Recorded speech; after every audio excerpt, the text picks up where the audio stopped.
দর্শক, তুরস্কের রাজধানী আঙ্কারায় মার্কিন নেতৃত্বাধীন নেটো জোটের শীর্ষ সম্মেলন অনুষ্ঠিত হলো।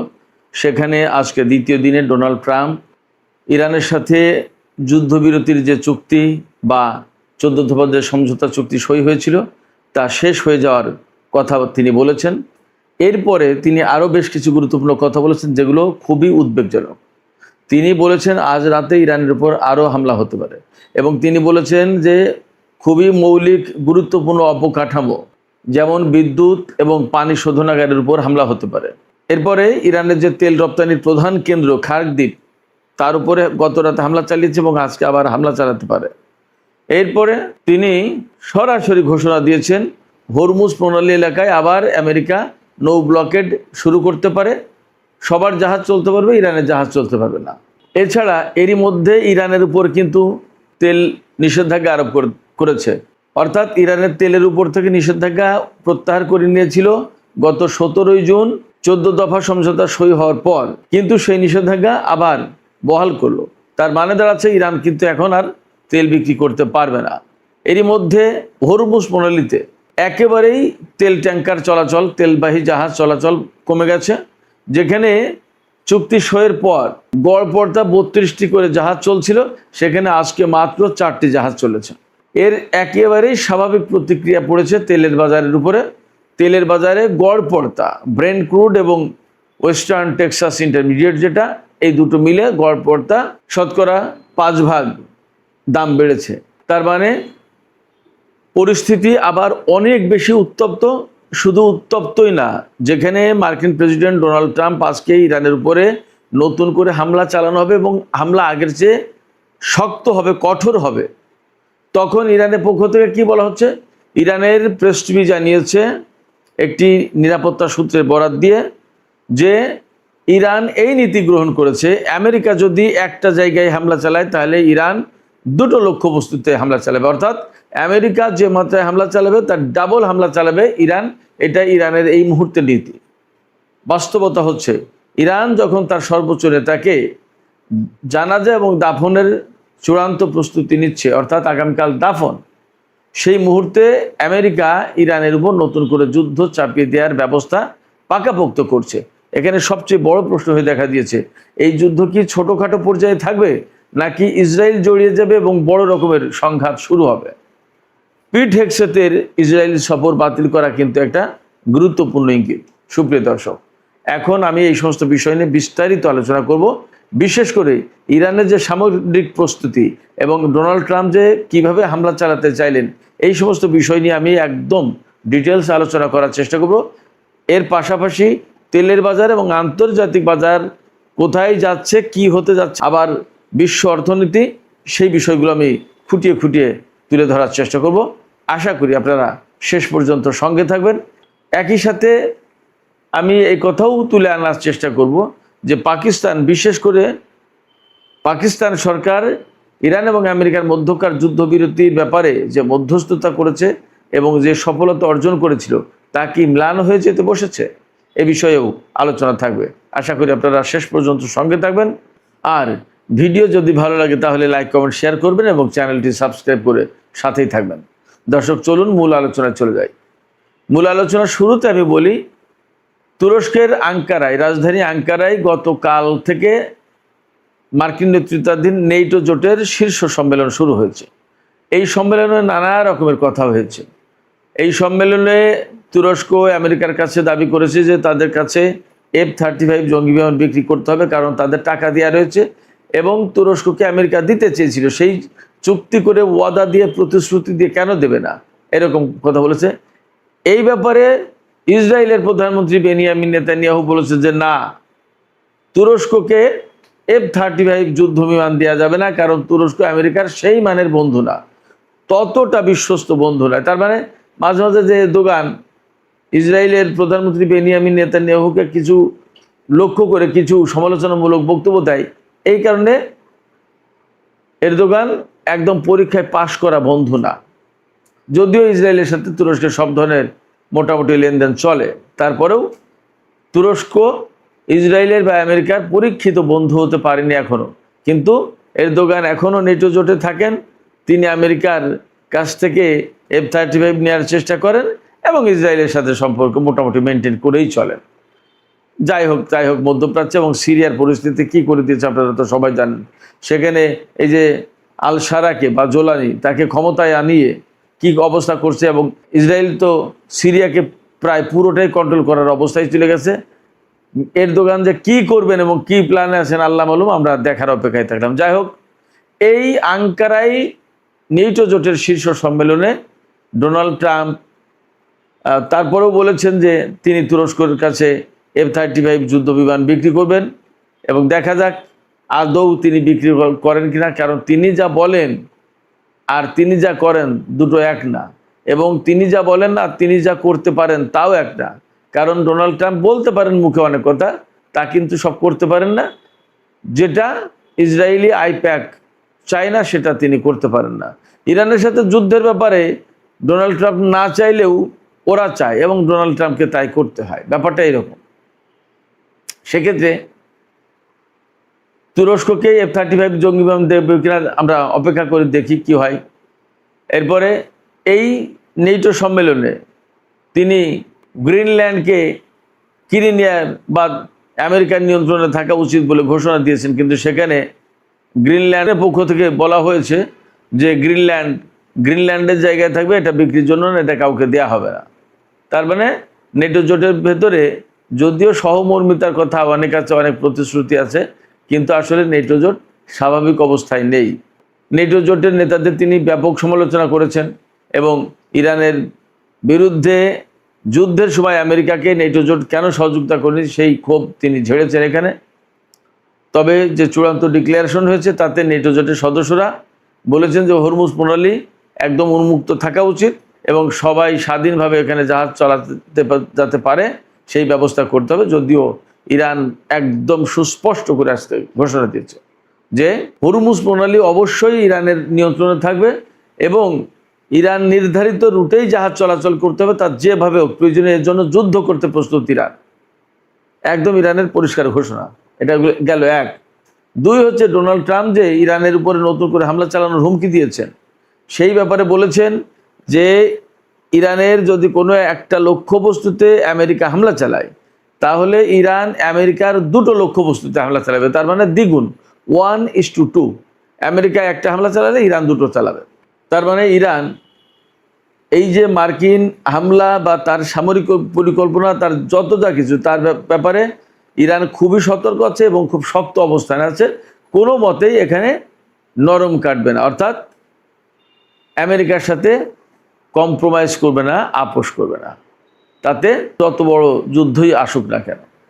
ইরানের প্ল্যান, ইরানের ঘোষণা, ইরানের প্রতিশ্রুতি এইরকম। সাথে সাথে ইরান বলছে যে 14 দফা যে সমঝোতা স্মারক সই হয়েছে ইরান এবং আমেরিকার মধ্যে, তা মানা আমেরিকার জন্য জরুরি। যদি তারা এই সমঝোতা স্মারক লঙ্ঘন করে তাহলে ইরান তার পাল্টা ব্যবস্থা নেবে। বাস্তব কথা যেটা হচ্ছে, ট্রাম্পের পক্ষ থেকে যে সমস্ত হুমকি দেওয়া হয়েছে এবং ইরানের পক্ষ থেকে যে জবাবি বক্তব্য দেওয়া হয়েছে, তাতে একথা পরিষ্কার বোঝা যায়। আমি সবসময় বলে আসি, আমেরিকার সাথে ইরানের বা ইরানের সাথে আমেরিকার যে দ্বন্দ্ব, ইসরায়েলের সাথে ইরানের যে দ্বন্দ্ব, এই দ্বন্দ্ব আসলে কোনো কূটনীতি দিয়ে মীমাংসা হওয়ার মতো দ্বন্দ্ব না। এটা একেবারে ভেতরগত দ্বন্দ্ব, আদর্শিক দ্বন্দ্ব, এবং বলা যায় যে জন্মগত দ্বন্দ্ব। সেই দ্বন্দ্ব কেন? সেই দ্বন্দ্ব যে কয়টা কারণে, তার একটা কারণ হচ্ছে যে ইসরায়েল হচ্ছে আল আকসা দখলকারী একটা দেশ, আল কুদস দখলকারী একটা দেশ। ফিলিস্তিনিদের উচ্ছেদ করে দিয়ে ভূমি জবরদখল করে একটা ইহুদি রাষ্ট্র প্রতিষ্ঠাকারী একটা দেশ। এরপরে আমেরিকা সেই শক্তিকে পেট্রোনাইজ করে এবং সেই শক্তিকে এই মধ্যপ্রাচ্যে আপার হ্যান্ডে তুলে তাকে দিয়ে মধ্যপ্রাচ্য কন্ট্রোল করায়। মধ্যপ্রাচ্যের কোনো দেশকে শান্তিতে থাকতে না দিয়ে ইরানের বিরুদ্ধে ম্যাক্সিমাম আরব কান্ট্রিকে লাগিয়ে দিয়েছে। এগুলো ইরানের অভিযোগ বা প্রেক্ষাপটটা এইরকম। সেক্ষেত্রে ইরানের সাথে ইসরায়েল বা আমেরিকার যে সমস্ত দ্বন্দ্ব, এ শুধু একটা বা দুইটা কূটনৈতিক বৈঠকে শেষ হবে এটা ভাবার কোনো কারণই নেই। এটা প্রকৃতপক্ষে পরমাণু বিষয় নিয়ে মূল দ্বন্দ্ব না, তেল, গ্যাস, খনিজ সম্পদ এই সমস্ত নিয়ে মূল দ্বন্দ্ব না, সবচেয়ে বড় যে দ্বন্দ্ব, আসল যে জায়গা, সেটা হচ্ছে আদর্শিক। অর্থাৎ ইরানে ইসলামী বিপ্লবী সরকার থাকবে কিনা, ইরানে ইসলামী বিপ্লব টিকে রাখা হবে কিনা, এইগুলো হলো আমেরিকা এবং ইসরায়েলের মূল প্রশ্ন। আর ইরানের প্রশ্ন হচ্ছে এগুলো তো থাকবেই, এইগুলো নস্যাৎ যারা করতে আসবে তাদের এগেনস্টে ইরানের চূড়ান্ত লড়াই হবে, যুদ্ধ হবে। তারা সেইভাবেই সামরিক দিক দিয়ে প্রস্তুতি নিয়েছে। আজ বছরের পর বছর, যুগের পর যুগ কত দেশের সাথে দ্বন্দ্ব সংঘাত হয়, আবার কিন্তু মীমাংসা হয়ে যায়, মিলে যায়। কিন্তু ইরানের সাথে এই মীমাংসা বা মিলে যাওয়ার কিন্তু প্রশ্ন এই পর্যন্ত আসেনি, বরং দিন দিন দিন দিন সেগুলো শক্ত হতে হতে হতে এখন চূড়ান্ত বিস্ফোরণ ঘটেছে।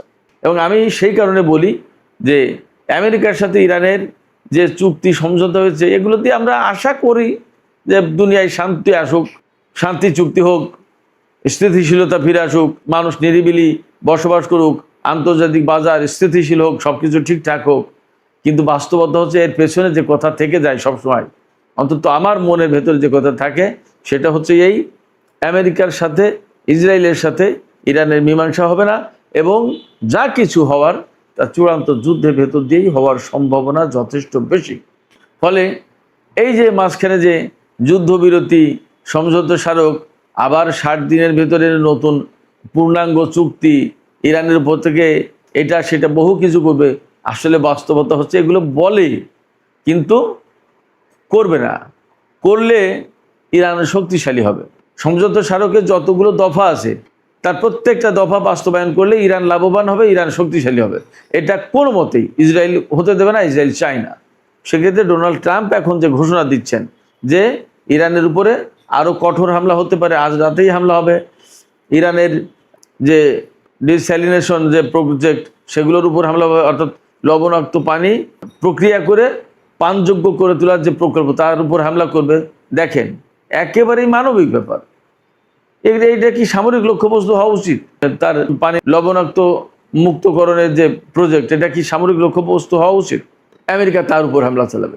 তার মানে কি ইরানের বেসামরিক অবকাঠামো ধ্বংস করে দিয়ে যে দেশের জনগণের উপরে একটা শাস্তিমূলক ব্যবস্থা নিতে চায়। তো যার কারণে ইরানকে অবশ্যই এখানে পাল্টা ব্যবস্থা নিতে হবে। ইরানের উপরে যুদ্ধ চাপিয়ে দেয়া তার মানে ইরানকে মার দেয়া। আমাকে আপনাকে যদি কেউ মারতে আসে তাহলে সেটা অপমান না? এই অপমান কি ইরান চুপচাপ বসে বসে দেখবে, সহ্য করবে? তা মোটেই না। ফলে অনেক বড় যুদ্ধ আবার শুরু হওয়ার আশঙ্কা তৈরি হলো, এবং এই আশঙ্কাকে সামনে রেখে, মাথায় রেখে ইরান তার প্রস্তুতিটা সেইভাবেই নিচ্ছে। যদিও ইরানের সর্বোচ্চ নেতার জানাজা দাফনের অনুষ্ঠান চলছে, কিন্তু তার যুদ্ধ প্রস্তুতিও কিন্তু থেমে নেই। ইরানের জাতীয় সংসদের স্পিকার বাকের কলিবাফ গতকাল কিন্তু পরিষ্কার করে বলেছেন, ইরানের বিরুদ্ধে যারা এই ধরনের যুদ্ধ চাপিয়ে দেওয়ার চেষ্টা করবে, বা ইরানের সর্বোচ্চ নেতাকে যারা হত্যা করেছে, বা ইরানের জনগণকে যারা হত্যা করেছে, তাদের কাউকেই বিচারের আওতায় আনতে কুণ্ঠাবোধ করবে না। ইরান চেষ্টা করবে তাদেরকে শাস্তির আওতায় আনা হবে। আর ইরানের সামরিক কমান্ডাররা তো বলছেই যে বিন্দু মাত্র ভুল হিসাব নিকাশ করলে আমেরিকাকে তার জবাব পেতে হবে ইরান থেকে। তার মানে নতুন করে আমি একদম পরিষ্কার হচ্ছি, বা আমার দৃঢ় বিশ্বাস হচ্ছে যে আবার আমেরিকা এবং ইরানের সাথে যুদ্ধ শুরু হয়ে যেতে পারে। এবং এই যুদ্ধ শুরু হলে হরমুজ প্রণালী বন্ধ হবে। হরমুজ প্রণালী বন্ধ হলে আবার তেলের বাজার অস্থিতিশীল হবে, গ্যাসের দাম বেড়ে যাবে, আন্তর্জাতিক অর্থনীতি ঝুঁকির মুখে পড়বে, অস্থিতিশীল হবে, স্টক মার্কেটে ধস নামবে। এরপরে আমাদের মতো তৃতীয় বিশ্বের যে সমস্ত দেশ আছে তারা সবচেয়ে বড় বেশি ক্রাইসিসের মধ্যে পড়ে যাবে। আমাদের যে সমস্ত জনশক্তি রয়েছে, বিশেষ করে মধ্যপ্রাচ্যের বিভিন্ন দেশে, তারা ঝুঁকির মুখে পড়বে, তারা কষ্টের মধ্যে পড়বে, এবং তাদের চাকরি, তাদের কর্মসংস্থান নষ্ট হওয়ার সম্ভাবনা বা আশঙ্কা থেকে যাচ্ছে। এছাড়া পাকিস্তান, কাতার বা আরও যে সমস্ত দেশ এই যুদ্ধবিরতির ব্যাপারে মধ্যস্থতা করেছিল, তাদের জন্য এখন মানসম্মানের ব্যাপার হয়ে গেল। কারণ আমেরিকা যখন এই চুক্তি রাখছে না, ভেঙে দিচ্ছে বা ভেঙে দেওয়ার কথা বারবার বলছে, তখন তাদের জন্য একটা প্রেস্টিজের ব্যাপার হয়ে গেল। তারা এত চেষ্টা তদবির করে একটা চুক্তি করলো, এবং চূড়ান্ত চুক্তির দিকে যেখানে যাচ্ছিল সেই জায়গায় আবার এখন নতুন করে যুদ্ধ, এবং ডোনাল্ড ট্রাম্পের পক্ষ থেকে বলা হলো ডিল ইজ ওভার, চুক্তি শেষ। এখন নতুন করে আজকে একদম ঘোষণা দিয়ে ইরানের উপর হামলা চালানোর কথা বলছে, তাহলে এই যে যারা মধ্যস্থতা করেছিল তাদের মুখ থাকে কোথায়? এটা তো প্রেস্টিজের ব্যাপার। এবং পাকিস্তান যে এই যুদ্ধবিরতির চুক্তি করিয়ে মধ্যস্থতা করিয়ে একটা কূটনৈতিক একটা বিশাল সফলতা অর্জন করছিল, এই সফলতা আসলে কেউ কেউ পছন্দ করছে না, এটাও আর একটা বাস্তবতা। এবং যারা যারা পছন্দ করছে না তার ভিতরে একদম সরাসরি বললে ভারত এবং ইসরায়েল আছে। সেক্ষেত্রে ইরান এবং আমেরিকার মধ্যকার এই উত্তেজনা নিয়ে পাকিস্তান এখন একরকমের বাজে অবস্থার ভিতরে পড়েছে, একটা মান সম্মান চলে যায় এরকম একটা অবস্থার ভেতরে পড়েছে। সুপ্রিয় দর্শক, চলমান যে পরিস্থিতি, সেই পরিস্থিতিতে এখন আসলে খুব বেশি কিছু করার নেই। তবে একটা কাজ করা যায়, রাশিয়ার প্রেসিডেন্ট ভ্লাদিমির পুতিনের সাথে মাঝে মাঝেই ডোনাল্ড ট্রাম্প আলোচনা করেন এবং পুতিনের কথা বেশ শোনেন। পুতিন এবং চীন যদি ডোনাল্ড ট্রাম্পকে চেপে ধরে তাহলে চুক্তি বাস্তবায়ন করতে বাধ্য হবে এবং নতুন করে আর যুদ্ধের আশঙ্কা তৈরি হয় না। তবে তারা করবেন কিনা সেটা নিয়ে আমার সন্দেহ আছে। এই কারণে আমি সবসময় বলি যে প্রেসিডেন্ট পুতিন এই এককেন্দ্রিক বিশ্ব ব্যবস্থাকে পরিবর্তন করে দেওয়ার জন্য, বদলে দেওয়ার জন্য একটা বিশেষ মিশন পরিচালনা করছেন। তার সাথে যুক্ত আছে ইরান এবং চীন। সেক্ষেত্রে ডোনাল্ড ট্রাম্প যত ভুল করবে, যত যুদ্ধ করবে, যত মিসক্যালকুলেশন করবে, যত ইরানের সাথে দ্বন্দ্বে যাবে, ততই এই এককেন্দ্রিক বিশ্ব ব্যবস্থা পরিবর্তনের প্রক্রিয়া গতিশীল হবে। সেক্ষেত্রে প্রেসিডেন্ট পুতিন আসলে ডোনাল্ড ট্রাম্পকে থামাতে চাইবেন কিনা সেটা একটা ব্যাপার। যদি ডোনাল্ড ট্রাম্পকে থামাতে চাইতেন তাহলে ডোনাল্ড ট্রাম্প ক্ষমতা আসার পর ইউক্রেনের যুদ্ধও কিন্তু বন্ধ হয়ে যেত, কিন্তু তা হয়নি। সেক্ষেত্রে বিশ্বে একটা বড় পরিবর্তন আনতে হলে আমেরিকার সামরিক শক্তি দুর্বল করতে হবে। আমেরিকার সামরিক শক্তি দুর্বল করতে হলে যুদ্ধ প্রয়োজন। হয়তো সেই দিকেই থাকছে বা সেই দিকেই হাঁটছে সব। সুপ্রিয় দর্শক, এখনকার আলোচনা এখানে শেষ করতে চাই। আলোচনা শেষের আগে আমি আপনাদের কাছে প্রশ্ন রাখি, আপনারা কি মনে করছেন? এই যে ইরানের উপরে আবার নতুন করে তেল নিষেধাজ্ঞা দিল, অর্থাৎ ইরান তেল বিক্রি করতে পারবে না, তাতে ইরান কি অন্যদের তেল এই হরমুজ প্রণালী দিয়ে যেতে দেবে? তাহলে ইরান যদি কারো জাহাজ যেতে না দেয় তাহলে ইরানের জাহাজও যেতে দেবে না আমেরিকা। ঘোষণাটা এইরকম। এই অবস্থায় হরমুজ প্রণালীকে কেন্দ্র করে আবার বড় সংঘাতের দিকে দুই পক্ষ যাচ্ছে কিনা আপনাদের কি মনে হয়?